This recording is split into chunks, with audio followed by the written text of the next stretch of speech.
¿Cuándo es que los perdemos? ¿Cuándo es que perdemos a los jóvenes? ¿Cuándo perdemos a esos niños, a los adolescentes? Es cuando llegan a la adolescencia.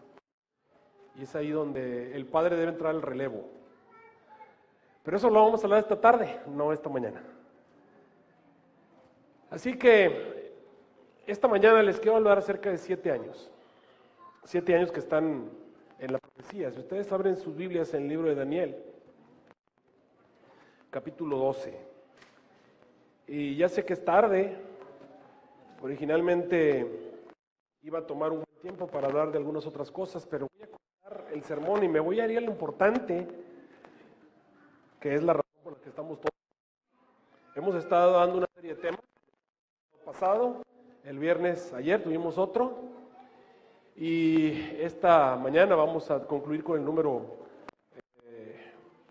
3 de la serie de los temas. Y el próximo sábado, si Dios quiere, vamos a hablarles de cómo llegamos en todo Daniel 11, donde empezamos hasta donde terminamos, tal y como podemos interpretar hoy Daniel 11, como lo interpretamos hoy, las partes que están en el futuro, poniéndolas en el futuro, hasta que llegamos al momento en el que todos queremos saber cuando empiezan los 1290 días. Hay una cita en Conflicto de los Siglos, página 679, que dice: los tiempos de apuro y angustia que nos esperan requieren una fe capaz de soportar el cansancio, la demora y ¿qué más? El hambre. Una fe que no desmaye a pesar de las pruebas más duras. El tiempo de gracia nos es concedido a todos a fin de que se preparen, dice la hermana White, para aquel momento. Es curioso que muchas veces no sabemos de qué se trata este tiempo. ¿Por qué el Señor es paciente para con muchos, no queriendo que ninguno se pierda? ¿Qué quiere decir que es paciente? ¿Qué quiere decir ese periodo de tiempo que el Señor está dejándonos, aun cuando ya puede venir el tiempo de crisis final? El Señor nos está esperando. Bueno, yo les dije hace un momento que hay 7 años. Cuando yo comencé a estudiar este asunto, este era un asunto desconocido en la iglesia. Yo estudié teología, crecí en la iglesia y yo no recuerdo que nadie me hubiera hablado alguna vez de 7 años. Esto ha sido un estudio a base del tiempo y estudiar las diferentes partes proféticas. He llegado a entender algo y eso lo quiero compartir con ustedes y no quiero que estén ignorantes al respecto. El tiempo del fin es un paquete. Es un paquete que no se puede detener una vez que ya se abrió. Es como una mecha que se enciende y termina que explota. Hay un paquete de 7 años de eventos uno detrás de otro. Vamos a llamarle el tiempo de angustia o el tiempo del dolor, como Jesús le llamó. Si ustedes se van a Mateo capítulo 24, versículo 8, el Señor Jesús dijo una palabra muy importante. Dijo: y esto es el principio del dolor, o el principio del dolor. Es un paquete, no lo puedes detener. Una vez que el dolor empieza, va aumentando, hasta que el Señor Jesús aparece en las nubes del cielo. Como el dolor de parto de una mujer. Bueno, últimamente el dolor. Las que son de antes saben que una vez que empieza ya no puedes detener hasta que nace el bebé. Ahora con la epidural, ya nomás se la ponen y se le olvidó. Y de hecho yo le recomiendo a las mamás que ya para qué batallan, mejor luego llegando que se la pongan, ¿no? Pero no, algunas son masoquistas y quieren sufrir. Bueno, pues está bien. Gracias a Dios por la epidural, ¿verdad? Que se las ponen, ya ni se acuerdan hasta que nace el bebé. Pero bueno, los eventos finales no son así. Una vez que empieza, no se puede detener, el dolor aumenta. Y de hecho, lo que he encontrado es que ese paquete del tiempo del fin de 7 años aproximados, y al decir aproximados no quiere decir que son exactamente 7 años, porque cuando empieza el dolor podríamos decir, bueno, entonces Jesús va a venir dentro de 7 años. Es aproximado. De hecho, hay una profecía dicha allí que si aquellos días no fueran acortados, o sea que el tiempo se puede acortar, y gloria a Dios que se puede acortar. Pero hay 7 años predeterminados en la profecía. Estos 7 años están divididos en 2. Está lo que se llama el pequeño tiempo de angustia, que no por llamársele el pequeño quiere decir que es pequeño.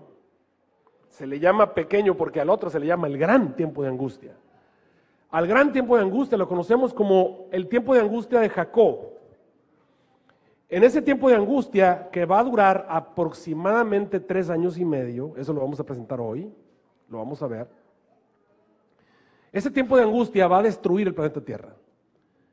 Ese tiempo de angustia que la Biblia dice, si ustedes ven Mateo 24, el Señor habla acerca de ese periodo de tiempo, versículo 21 de San Mateo 24, habrá entonces una gran aflicción, cual no fue desde el principio del mundo, ni habrá otra como ella. Y en ese tiempo de aflicción dice, si esos días no los acorta el Señor, no se salva ningún ser humano, porque la tierra va a quedar, escúchenlo bien hermanos, va a quedar inservible. La tierra no va a servir, no va a haber comida en la tierra, no va a haber ni pasto en la tierra, no va a haber árboles en la tierra y las piedras no se pueden comer. Así que las condiciones que nos presenta la Biblia a través de las plagas van a ser de tal naturaleza que los seres humanos que están van a estar cazando a otros seres humanos para comérselos y poder subsistir un poco más de tiempo. La tierra va a estar invivible. A eso le llamamos el gran tiempo de angustia. El pequeño tiempo de angustia es un tiempo en el que todavía la tierra no está destruida, pero se le llama el pequeño tiempo de angustia porque ya empezó el dolor, pero el dolor empieza por la casa de Dios, o sea que es una persecución contra la iglesia de Dios. Y ese periodo de tiempo, el Señor nos lo presenta como siendo un periodo de tiempo de 1335. Eso fue lo que les presentamos anoche. O sea, 3 años y medio antes de que se acabe la gracia y 3 años y medio después de que se acabe la gracia. Total, 7 años. Y eso es lo que queremos presentar en esta mañana. Me voy a brincar algunas partes importantes que el Señor le dio al rey de la tierra llamado Nabucodonosor la oportunidad de ser el gobernante de la tierra. Dios dirige el planeta, Dios pone gobernantes y por algún momento Nabucodonosor llegó a creer que él era el gran gobernante de la tierra y que la tierra había llegado a ser lo que era, o no, Babilonia había llegado a ser lo que era porque él era, decimos los mexicanos, Juan Camaney. Se sentía el gran dirigente de la tierra. El Señor le dio entonces una visión en la que aparecía un gran árbol, en la cual las aves del cielo hacían nidos y todas las bestias del campo se cobijaban bajo ese gran árbol. Y el Señor le mostró a este rey que él era ese gran árbol, esa gran nación Babilonia, en la cual todas las naciones de la tierra venían a cobijarse. Y eso es exactamente lo que es Estados Unidos hoy. Estados Unidos es ese gran árbol en el cual todas las naciones de la tierra vienen a cobijarse. Aquí en nuestra iglesia hay una gran cantidad de naciones que han venido a cobijarse en ese gran árbol que Dios está bendiciendo. Este rey pensaba que era porque él era grande o porque él era un gran dirigente que esta nación había llegado a ser lo que había llegado a ser Babilonia. Pero en esta visión el Señor ve a un vigilante santo que viene y corta el árbol y da una ley acerca de 7 tiempos que iban a pasar sobre él. Cuando el rey escuchó de Daniel la interpretación, al rey no le gustó mucho, se le olvidó y llegó un momento en el que salió a ver lo que se encontraba en Babilonia y dijo, ¿no es esta la gran Babilonia que yo edifiqué? Para gloria de mi poder y para, obviamente, como para presumir y demostrar que yo soy el mero, el gran hombre. En ese momento un vigilante santo descendió del cielo y le dijo, de entre los hombres te echan, vivirás con las bestias del campo, como a los bueyes te apacentarán y 7 tiempos pasarán sobre ti hasta que reconozcas que el Altísimo domina sobre el reino de los hombres y a quien Él quiere lo da. En ese momento la cabeza de Nabucodonosor se perdió, se volvió loco y de acuerdo a su propio testimonio, porque este es el único capítulo que está escrito por Nabucodonosor en el libro de Daniel, él mismo reconoce su experiencia, durante 7 años Nabucodonosor fue una bestia del campo. Vivió como un animal, vivió como si fuera un buey durante 7 años, comía hierba del campo, le crecieron las uñas como las águilas, el cabello le creció como si fuera un animal, y durante 7 años Babilonia no tuvo, vamos a decir así, rey. El rey de Babilonia era un animal, era él. Él seguía siendo el rey. ¿Y dónde estaba el rey? Pues andaba ya comiendo pasto en el monte. ¿Dónde estaba el rey? El rey estaba allí, le caía la lluvia del cielo. ¿Y qué pasó con Babilonia durante esos 7 años? Bueno, aunque ustedes no lo crean, Babilonia le fue mejor que cuando estaba dirigida por Nabucodonosor, bueno y sano. En otras palabras, le convenía más a Babilonia que lo dirigiera el buey a que lo dirigiera Nabucodonosor. En otras palabras, las naciones no llegan a ser grandes, de acuerdo a lo que nos enseña la Biblia, porque los dirigentes son grandes. Las naciones llegan a ser grandes porque así lo determina Dios. Él es el que se pone encima de los reyes de la tierra. Ahora, obviamente, tú y yo estamos viviendo en un lugar en el que no nos corresponde vivir. No es el plan de Dios que sigamos viviendo en este planeta. Dios tiene que destruir este planeta. ¿Estás escuchando lo que te estoy diciendo? Te lo voy a decir una vez más. Muchachos, Dios tiene que destruir este planeta. Este planeta no va a existir. Los artistas no van a existir. La civilización no va a existir. Dios va a destruir este planeta. Este planeta no va a existir para siempre. No le crean a los medios masivos de comunicación. No le crean a las películas. El planeta Tierra va a ser destruido. Dios lo va a eliminar. Estados Unidos va a dejar de ser Estados Unidos. Inglaterra va a dejar de existir. Los reinos de la tierra van a desaparecer. Y constantemente Dios nos está enviando advertencias. Constantemente tú y yo vemos desastres por aquí, desastres por acá, huracanes, terremotos, cosas terribles que empiezan a pasar por allí. Se le llama a esto en la Biblia gotas de la ira. Quiere decir que son pequeñas demostraciones que Dios permite que de vez en cuando ocurran en el planeta Tierra para advertirnos a los seres humanos que este planeta no va a existir para siempre.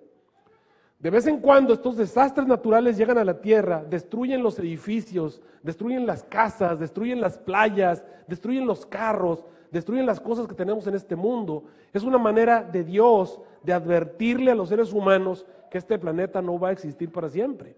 Recuerden lo que dice el apóstol: no améis al mundo ni las cosas que están en el mundo. ¿Sabes por qué? Porque las cosas que están en el mundo se van a acabar. Dios nos advierte de vez en cuando que esto no va a existir para siempre. Estas son las gotas de la ira. ¿Qué va a pasar? Bueno, va a llegar el momento en el que Dios va a dejar de defender este planeta. Y cuando Dios deje de defender a este planeta, entonces va a comenzar la terrible ira de Dios. Vamos a llamar el principio de la ira, es el momento en el que Dios permite que venga una persecución contra su iglesia. 3 años y medio. Y cuando esos 3 años y medio se acaban, entonces viene lo peor, porque ahora Dios se retira del planeta Tierra completamente, y al no defender el planeta Tierra se convierte en menos de 3 años y medio. De hecho, en el primer año la Tierra queda inservible, no sirve para nada. Y los seres humanos que sigan viviendo por alguna casualidad en el planeta, si no se murieron en la primera plaga, no se murieron en la segunda, que es una guerra mundial, los que quedan vivos después de esas primeras 2 plagas, pues sobreviven comiéndose unos a otros y en condiciones paupérrimas. Solamente una cantidad de países van a quedar permaneciendo por allí.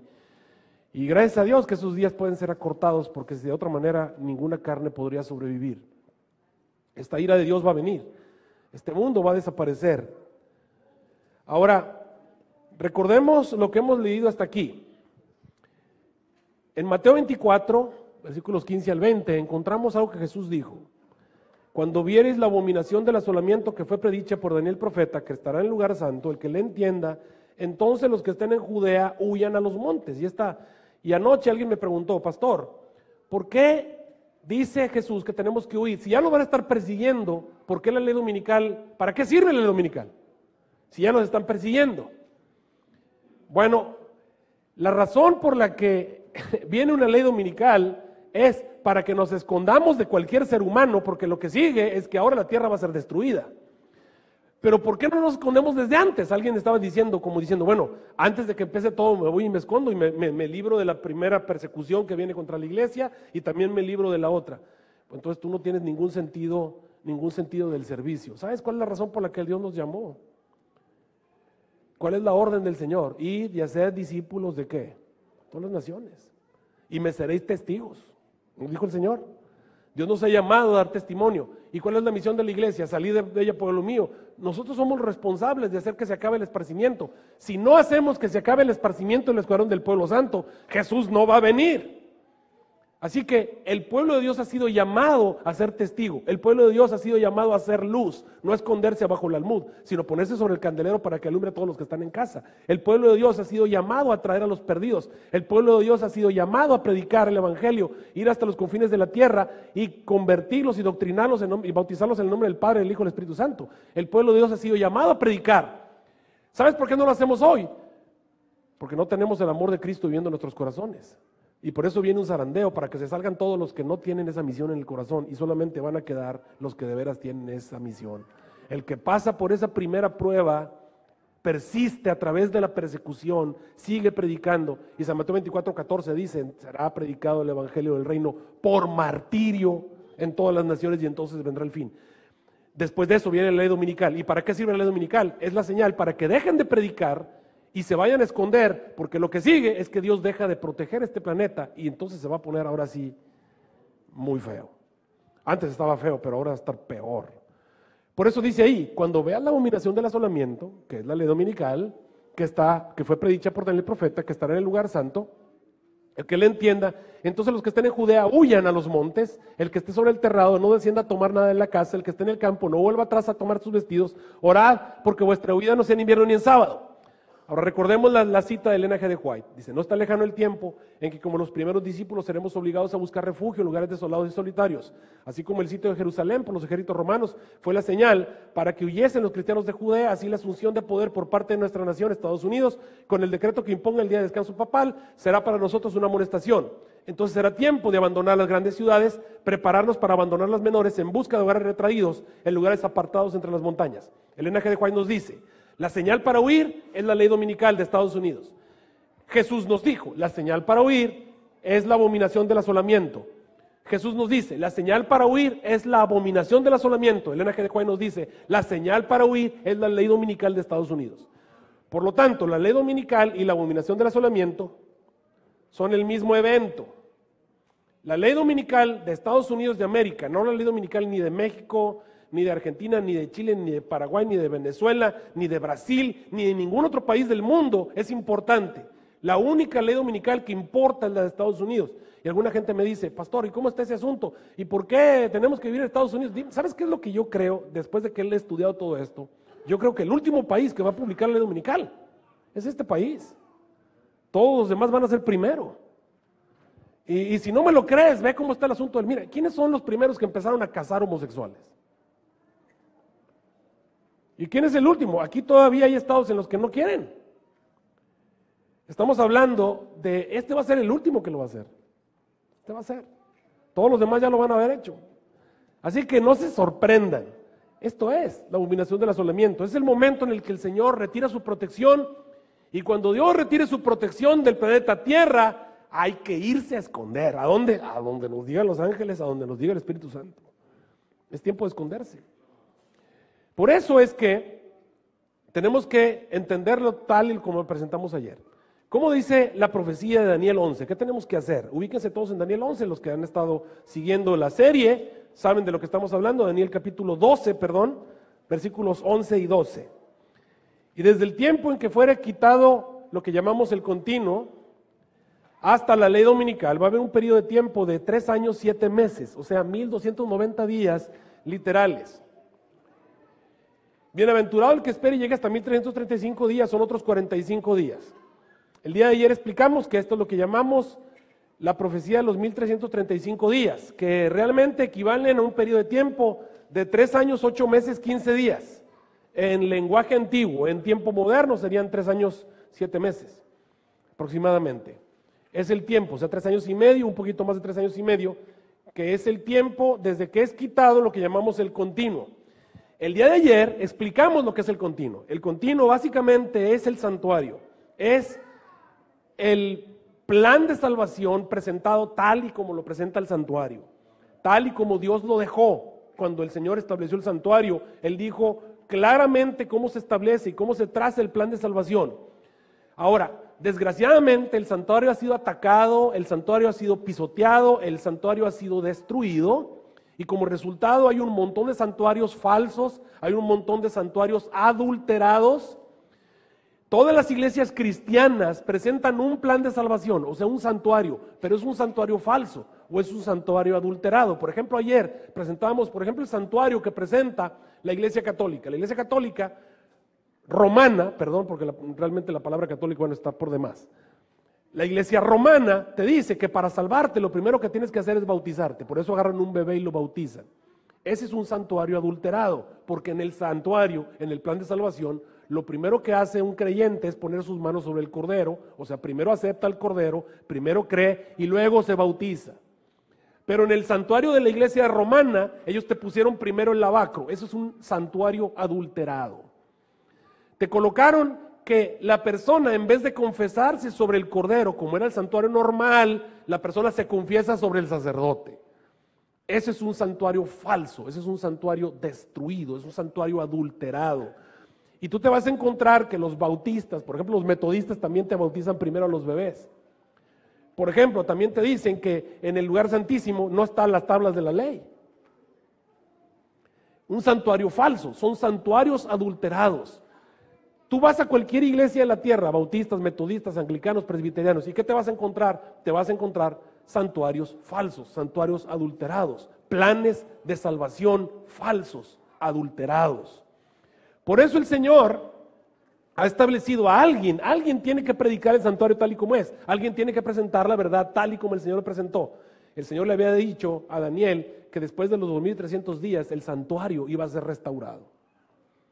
Obviamente alguien iba a representar el santuario tal y como es, ese es el pueblo adventista. Por eso les presenté, lo primero que van a quitar es al pueblo adventista. Y leímos una cita en lo que primero que van a hacer las iglesias es ponerse de acuerdo. Primero, el protestantismo se une con el romanismo y luego se decreta una ley contra el día de reposo. Lo primero que tenemos es una ley ecuménica, primero se unen. Y entonces comienza un periodo de persecución contra la iglesia, lo leímos en Mateo 24. Os entregarán para ser afligidos y os matarán. Y seréis aborrecidos por todas las naciones de la tierra por causa de mi nombre. Esa es la época. Y porque se han levantado muchas falsas iglesias, muchos falsos profetas, el amor de muchos va a estar bien frío. Esa es la época en la que viene esa persecución que dura aproximadamente 3 años, 7 meses. Estamos esperando entonces la ley dominical. De acuerdo a Mateo 24, 15, entonces vemos la abominación del asolamiento que fue predicha por Daniel profeta, que estará en el lugar santo, y entonces los que estén en Judea corran, el que esté en el terrado no descienda a tomar nada de su casa. Es el tiempo de salir corriendo. La ley dominical es la señal para huir. Después de eso pasan 45 días, y esa es la razón por la que estamos aquí. ¿Qué cosa ocurre al final de los 45 días? Ayer yo les dije que yo pensaba que es cuando se acaba el esparcimiento del escuadrón del pueblo santo. Y para eso vamos a leer Daniel 12. Ubíquense todos en Daniel 12. Y aquí es donde tengo que hacer una serie de cortes, algunas de las cosas que tengo aquí. Aquí está la cita que leímos ayer. El protestantismo extenderá la mano de camaradería al poder romano. Luego, ¿qué quiere decir luego? ¿Qué es lo que ocurre primero? El protestantismo y el romanismo se unen, ¿y qué ocurre después? Después viene la ley dominical. Noten que la ley dominical no viene antes, la ley dominical viene después de que las iglesias se unen.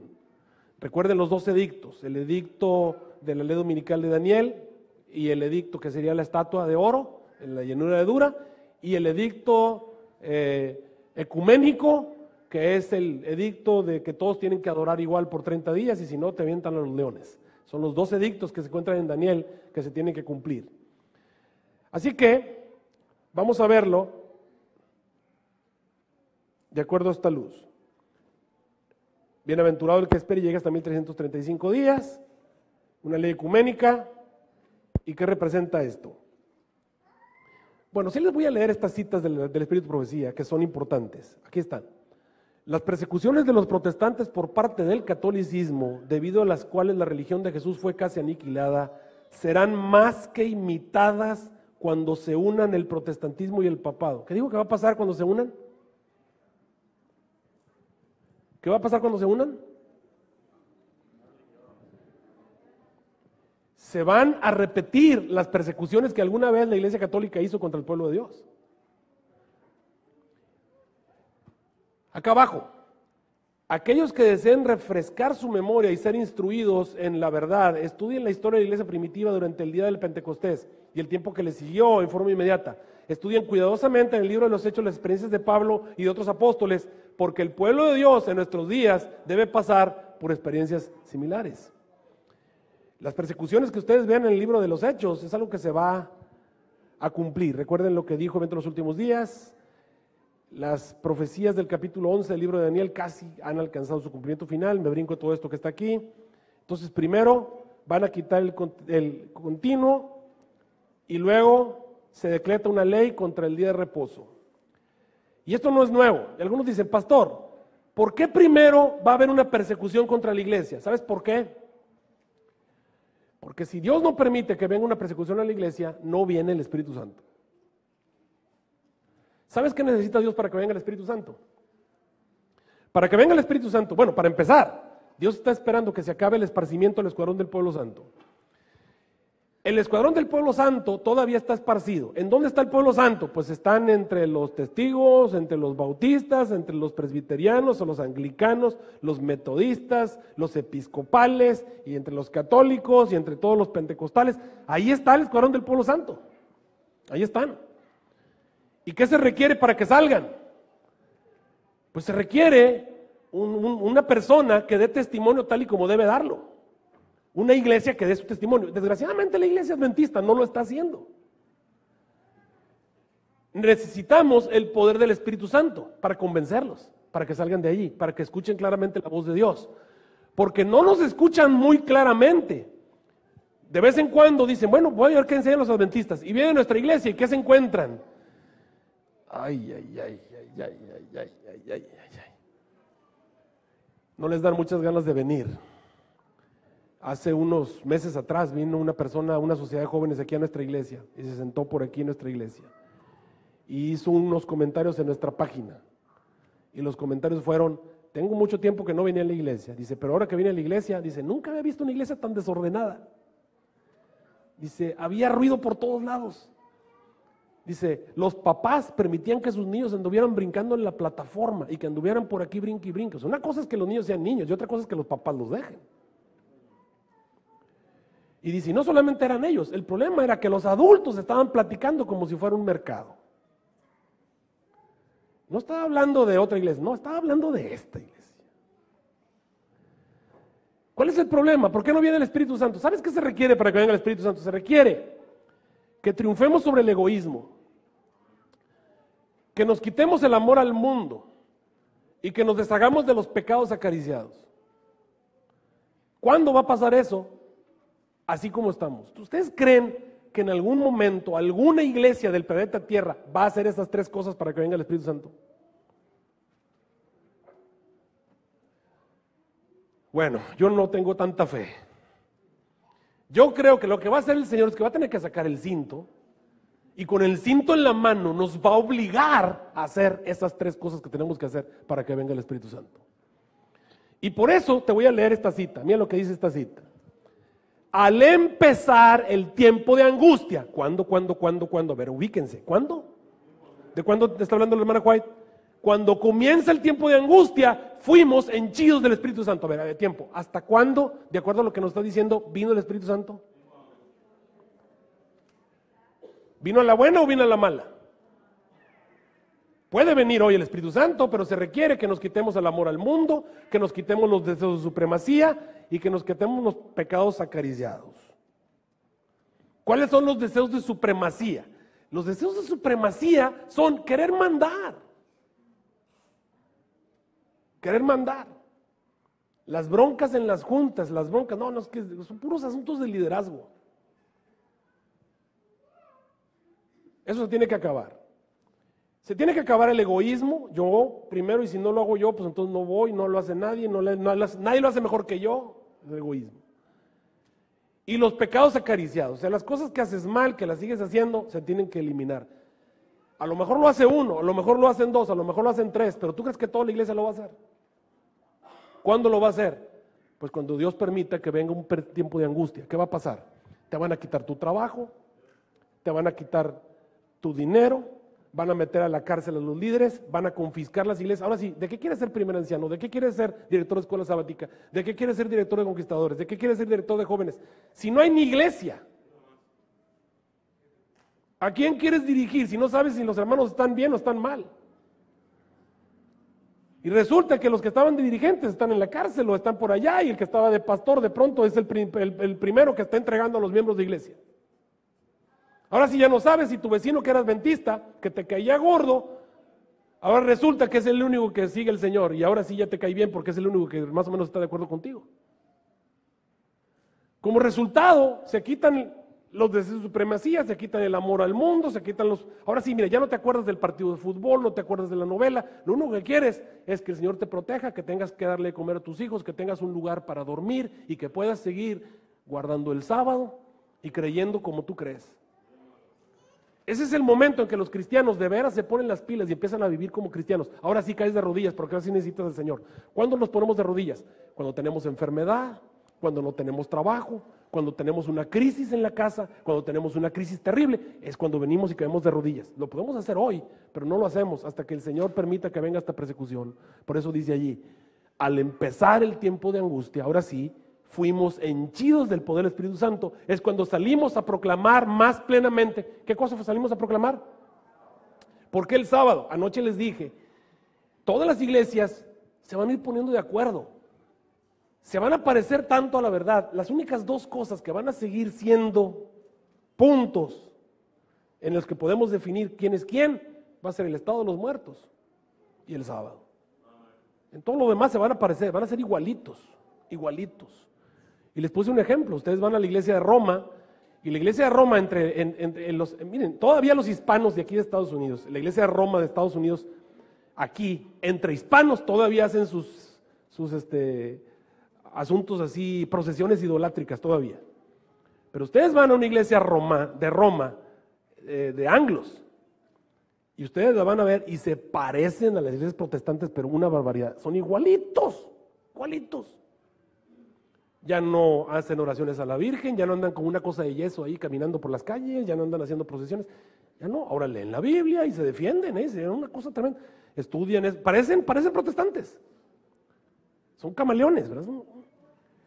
Y básicamente eso es lo que va a ocurrir, todas las iglesias se van a parecer tanto que se van a unir, y los únicos locos van a ser los que creen en el que tienes que seguir guardando los 10 mandamientos. Por eso ahí es cuando salimos a proclamar más plenamente el sábado. Entonces los escogidos de Dios, esa es la gente esparcida en las demás iglesias. Los escogidos de Dios, comprendiendo claramente que poseíamos la verdad, salieron y sufrieron. ¿Qué cosas sufrieron?